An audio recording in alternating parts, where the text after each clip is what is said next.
Hi angels. So today's video was a really hard one. I did it. It is now 11:15 at night. I did it about, I think it was like 9:30 this morning. And it's taken me until now to, I just wanted to do an intro to let you know that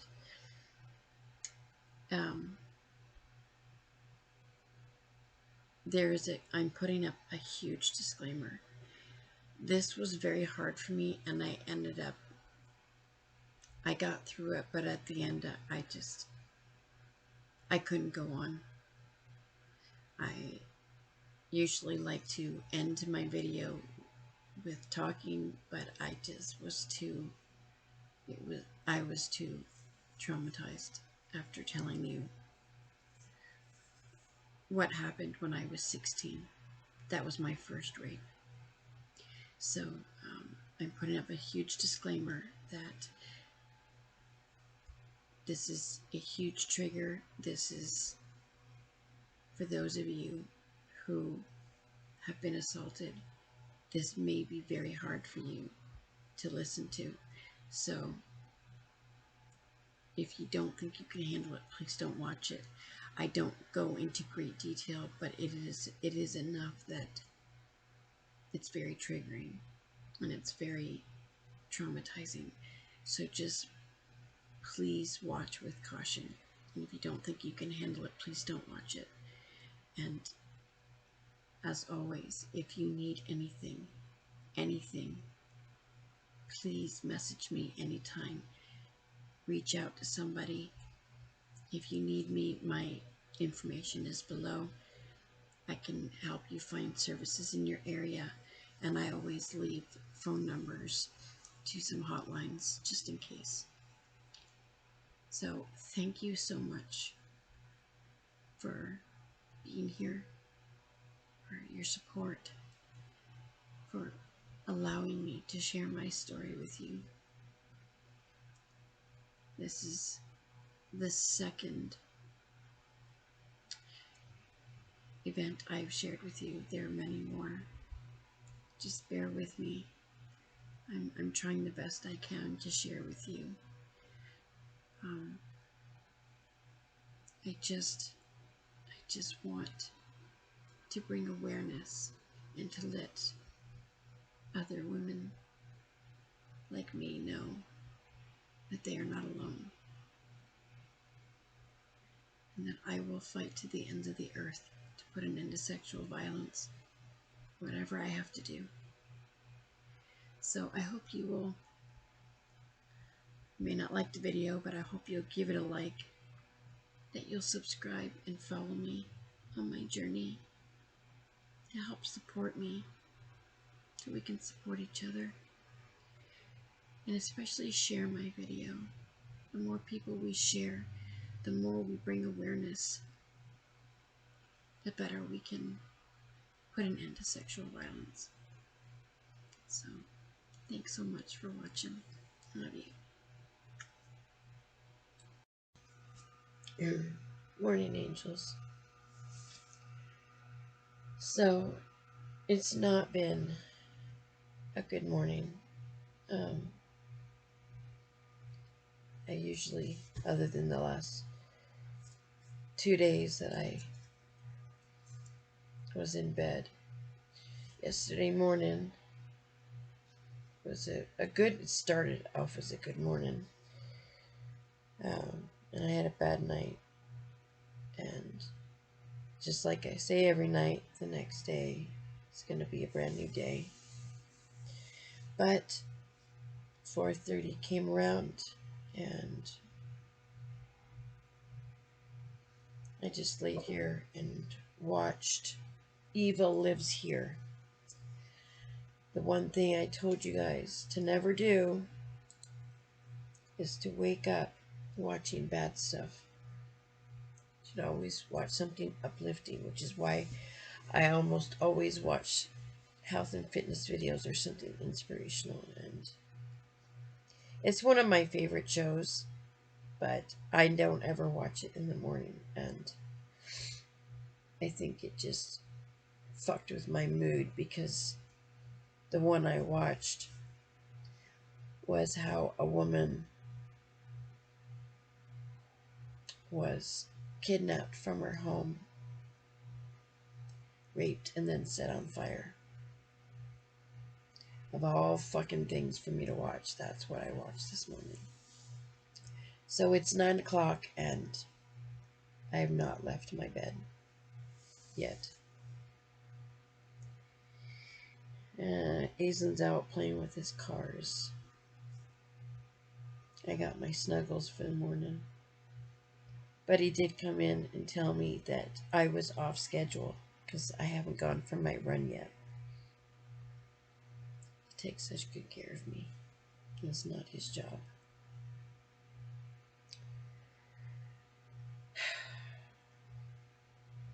Sometimes this life gets so exhausting.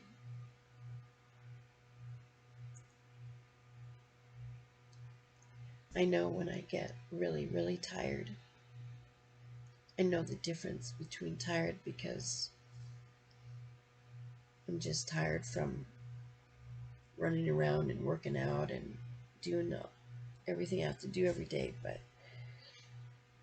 or if it's my mental health, and today I feel just so drained and exhausted, and I know that's my mental health, and I fucking hate it. I fucking hate it. You know, there'll be like, and this happens to me every couple months, this fucking, just like clockwork, and it's been like this for years. For about 2 months, I'll do really well, and I'll come up with all these goals and this routine, and I'll do really well, and then I'll backtrack for like a month, and then I have to start all over again. And it's like that all the time. It's like constant repetition, and it's just, and it makes me have so much hate, not just to all the men that have ever hurt me, but especially to those that allowed it to happen or did nothing after the fact. Family is supposed to be there for you. They're supposed to see the pain that you're in and help you.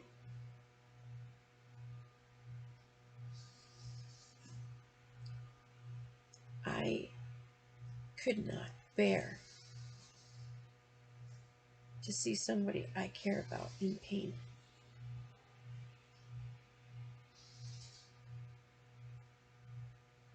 There's nothing I wouldn't do for those that I love, to help them, to be there for them. Maybe that's because I know what it feels like, but I'd like to think that most people are like that.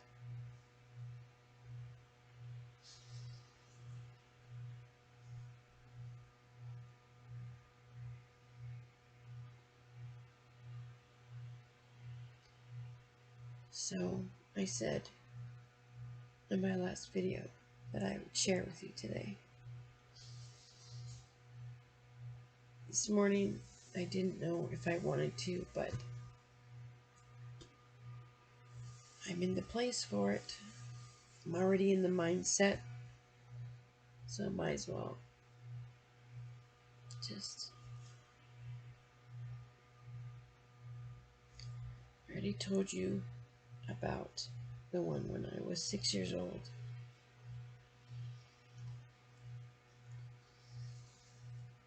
I think one of the hardest ones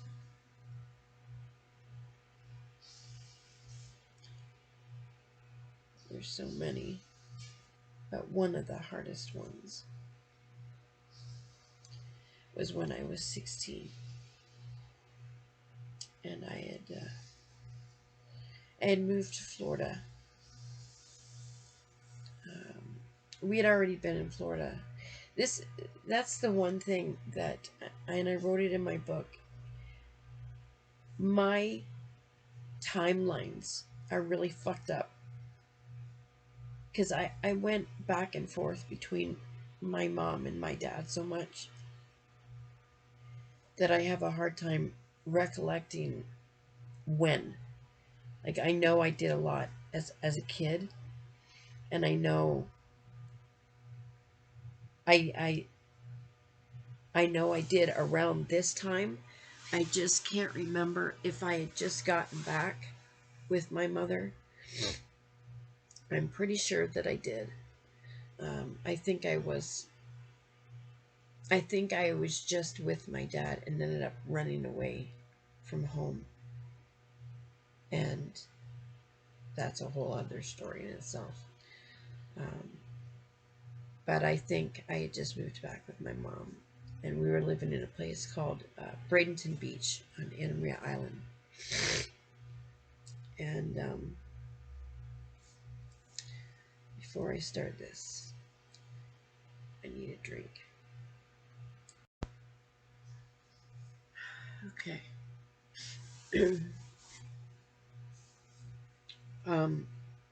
Before I start, I'm not going to go into specific details. I personally can't do it, and I don't. It's going to be triggering enough for some of you, and I don't want to trigger anyone any more than it may. And I always put links below to certain hotlines if anyone needs a number, and my personal email is always below if any of you need to reach out for any reason, whether it's just to talk, if you need me to help you find services in your area, whatever it is, you can reach out to me anytime, day or night. And as always, if you have any questions, anything you want to ask me, advice, whatever, please leave a comment below. It will help me to hear your thoughts. So, like I said, I think I just moved back with my mom, and we were living in a little duplex on Anna Maria.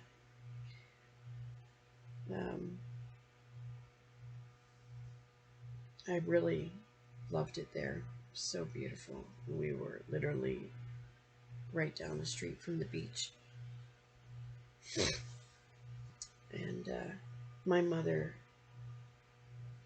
was always into flowers and plantings, so we always had a garden.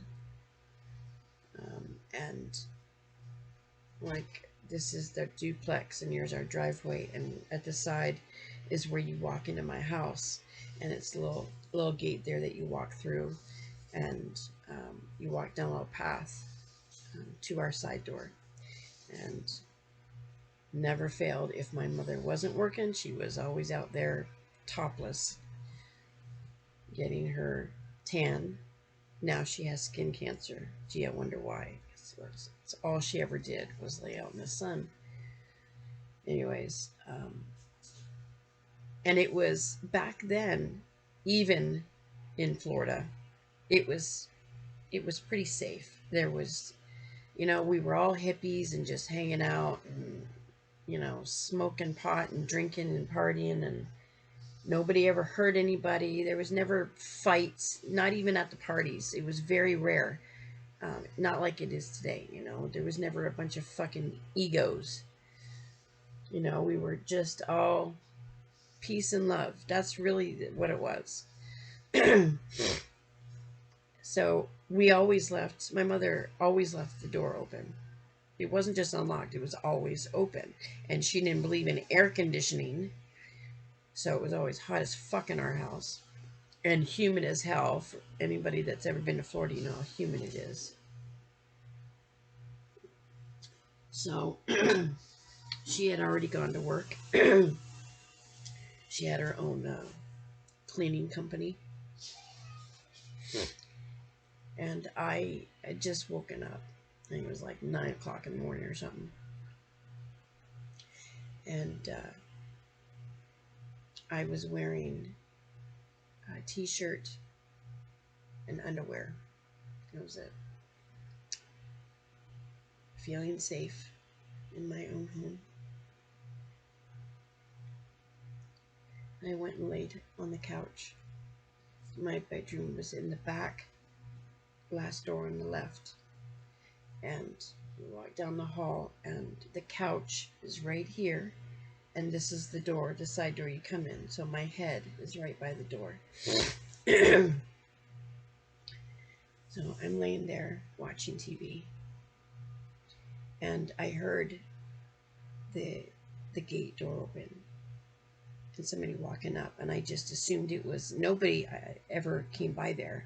And by this time, I hadn't made any friends yet. So I just assumed it was my mother. Came home from one of her jobs, or she forgot something, which was normal. I mean, she cleaned houses, so she would come home at different times of the day if she was finished or she didn't have another client till later or whatever. So I didn't think anything of it. So I turned my head and I said, "Mom," and I didn't hear anything. And then all of a sudden, the next thing I see is this tall white man standing over me.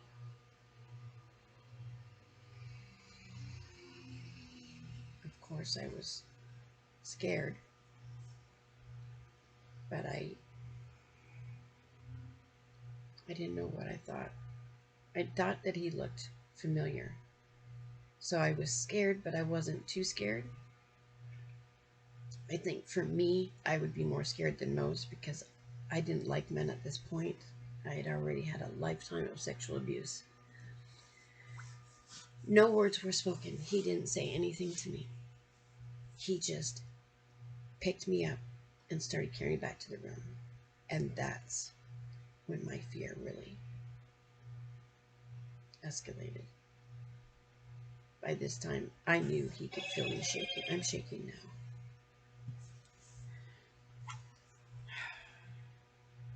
Even after all these years talking about it. If I do, I need to do this. I need to, I can't just talk to you. I'm sorry, guys. So he carried me back to my bedroom, and that's when it dawned on me. He knew where my room was. He knew exactly where he was going. So the familiarity, I can't even say that word. When I saw him, I realized then who it was. And it was the man that lived across the street. I used to see him out there all the time, washing his big ass fucking truck. And he'd sit out there with his girlfriend. So my window was open a lot. So maybe he had been spying on me. I don't know. But he knew where my room was. He laid me down on the bed. As I lay there frozen, I watched him undo his pants, put his legs between my head, and shove it in my mouth.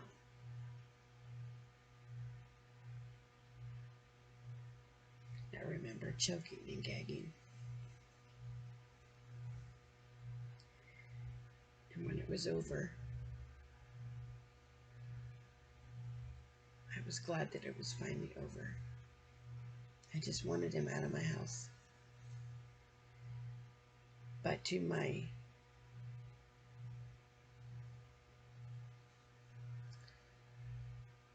fear is not even the word. He wasn't done yet.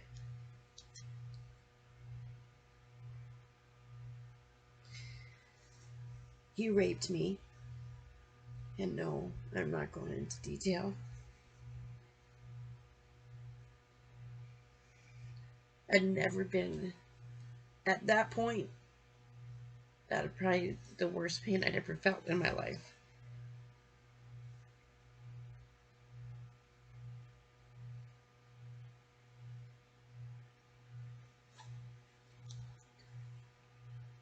He left. And I told my mother when she got home that something that, of all the times that I had been sexually abused as a child, after the one when I was 6 years old, when she didn't do anything, I had stopped telling her about any time it happened. But this time was different. This was a full-blown rape. And I was scared out of my fucking mind. And although she hadn't been there for me in the past, I desperately needed her.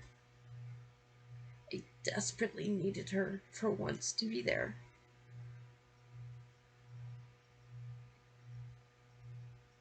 She asked me what I did. Like I asked for it. Like it was my fault. I did something to make this man come over, break into our home, and rape her little girl. Her only little girl.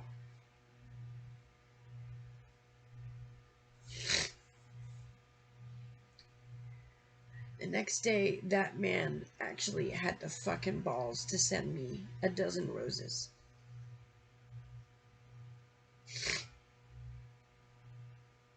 I don't know if it was rage, because back then I never got angry. I was afraid of everything. I never got upset with anybody. I did anything anybody ever asked of me.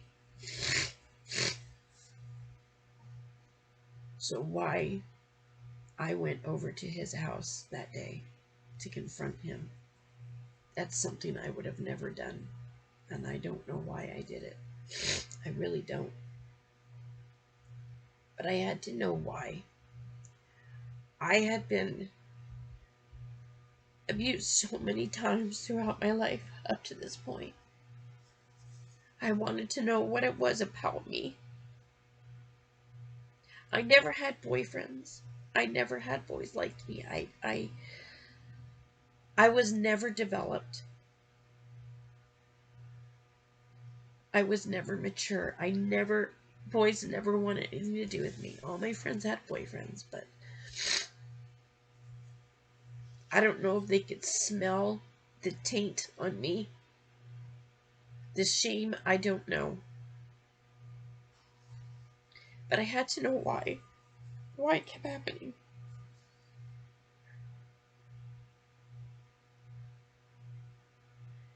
And when I got there, he asked his girlfriend if she could excuse us for a minute. He sat me on his lap and told me how much he had liked me and been watching me and wanted me to be his girlfriend. And I said, "What about your girlfriend?" And he wanted it to be a secret. You guys need to come up with something more fucking original.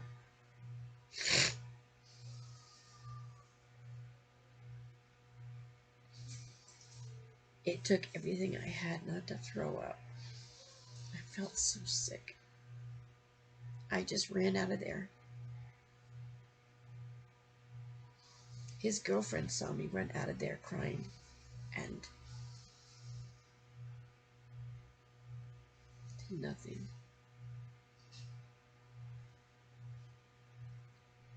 That's when I stopped caring about a lot of things.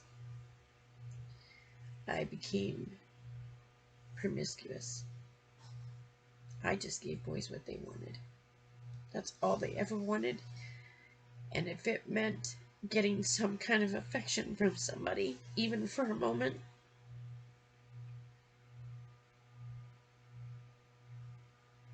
I would do what I had to get it.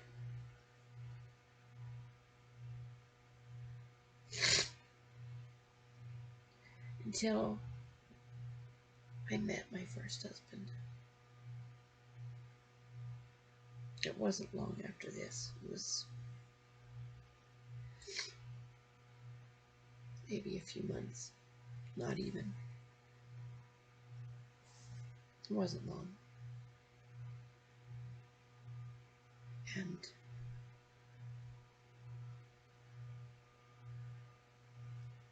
he was the first person in my life to ever make me feel somewhat safe. I have never felt completely safe. I have never completely trusted. And I know now, I loved them, but I've never been in love. I've been married and divorced 3 times. I've had boyfriends. I'm gonna be 46 in 2 weeks, and I've never been in love because I have no idea what it is.